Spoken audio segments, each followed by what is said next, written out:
Thank you. Thank you. Tim Say.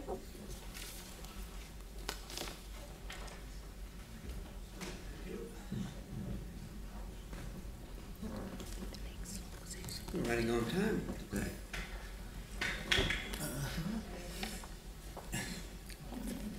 Well, something, Your Worship, Councillor, something a bit different. I'm not asking you to spend any money, I'm asking you to honour an agreement, basically. And as you will probably all realise, this is the third time I've spoken to you on this matter. And like previous occasions, my submission is asking for two changes. Firstly, that the future use of the McDougall Art Gallery is to be for the city's two-dimensional art collection and also the museum's two-dimensional art collection, and its earthquake strengthening to be brought forward to the 1920 year.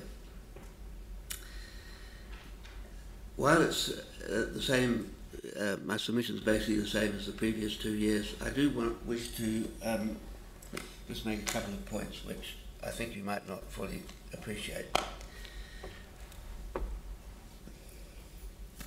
The point I'm making in terms of the gift is that there was a written agreement between my grandfather and the 1928 Council. I've sent it all to you and I'll read it out. There's the letter. I've been out to Iron Mountain, your archives out at the airport, quite an experience I might say. And I dug out and I've sent you a copy of the letter where the Mayor at the time, the Reverend Archer, confirmed the receipt of the gift of £25,000 to build the gallery, and he said that the cheque was for an art gallery for the city. There it is, the agreement. My grandfather's letter prior to that read, "I would like to redeem my promise to you in regard to the art gallery gift. It therefore gives me much pleasure to enclose my cheque for £25,000.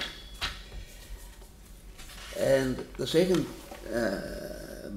aspect I wanted to mention in this regard was that there's also written evidence that the gift was to the citizens of Christchurch, which I've been arguing makes some difference.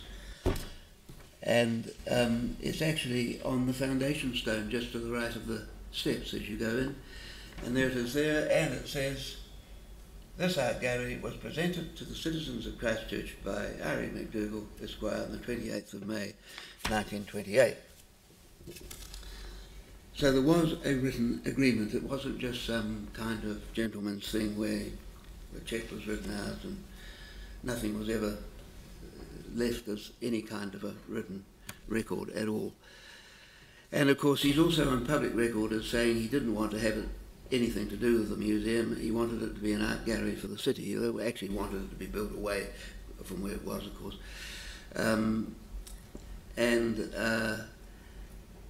That was in the press on the 12th of March 1928, so once again written evidence. I then just want to go on and mention the other point about the museum's use of it.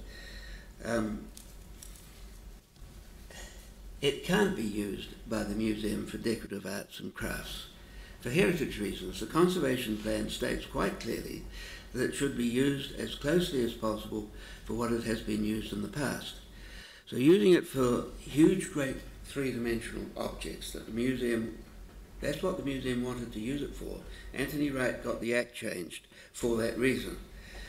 And what I'm saying here is that the Act should never have been changed because the building should never be used for things like that. It's a purpose-built, two-dimensional art gallery and should only be used for that.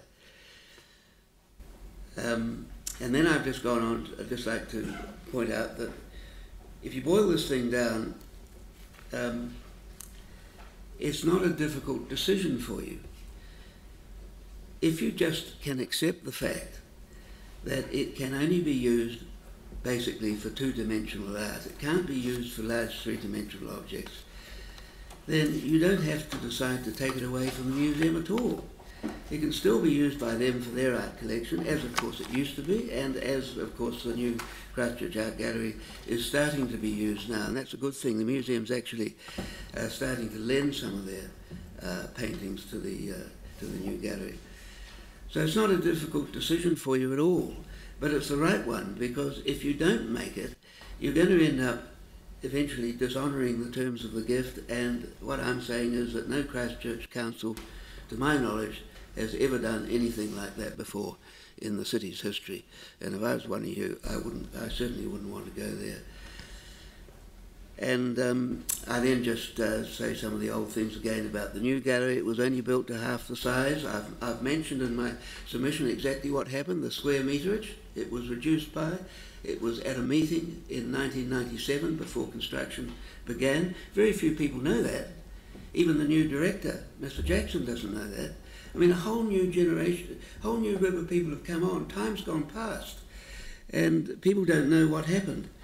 And they are now very, very tight for storage. And as I've said to you before, the display capacity of the new gallery is only, in my calculations at any rate, only about half of that of other local body-owned galleries.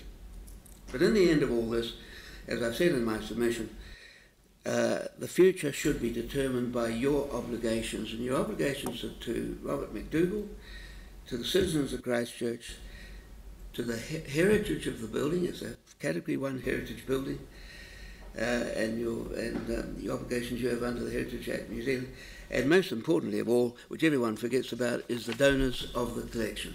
All the people who have given works of art to the city's collection, and of course some of them, a lot of them have been done through rates. It's not just people giving things, works, it's also ratepayers paying for them. So then I come to earthquake. Oh, and I just wanted to mention one thing in here, something I haven't mentioned before. With the exception of Wellington, the people who have been advising me, they know of no city in the world, big or small, where the old art gallery, I mean every city in the world's built a new art gallery. We haven't done anything special in building a new art gallery. Every city in the world has kept their old art galleries. Certainly all the Australian cities have. I mean, we'd be doing something, if we didn't keep on using it as an art gallery, we'd be doing something very strange on world standards. Earthquake strengthening, oh dear, what can I say? Well, it's going, if it's down now for 21 to 24. And I'm very pleased to say that you've taken the base isolation out, so it's down from 21 million to 12.7 million. That's marvellous. Because it doesn't need base isolation, or at least I don't think it does. But when that's finished, it's going to be virtually have been unused for 23 years. And last year I used the word, this was really just outrageous. This year I've decided on using the word tragic. I mean, it really is sad, isn't it? And I'll be bold enough to make a prediction that by 2023, the Christchurch Art Gallery will be desperate to see the McDougall opened again, unless, of course, you borrow more money in the meantime to build more gallery facilities somewhere else, and I doubt that will happen. It's badly needed by the collection already, and please just try and get it open sooner. I've made the point once again. The Local Government Act sections 10 and 11, they have museums, and an art gallery is just an art museum, as a core service. It has the same standing as a stadium. So I know the position you're in, everyone knows that, but I just wonder, is it a possibility to open it without strengthening it? Well, it's perfectly safe. On that question, I've let you go well over time because out of respect for your, passion and connection. So thank you very much for making the submission. But can I ask you, are you going to make a decision about this at some time, or are you just going to let it run? there will be a decision made at some time, but I'm not able to tell you when that decision will be made. That's what we're here for. We're hearing the submissions, and once we've had an opportunity to hear all of the submissions, we will make our deliberations, which will all be done in public. Yes, but I mean, it's been 2 years now, and I mean, I'm actually wondering whether you're going to make a decision. Well, or you're just going to let it run. I mean, I'll be dealing then in a new council, won't I? By 2021, there'll be a whole new group of people. That's true. I might not even be here. Nor might I. Well, I hope you are. You're a bit younger than I. Yeah. Oh well. Look. Thanks very much for coming in. I mean, we do understand your passion for this. Could I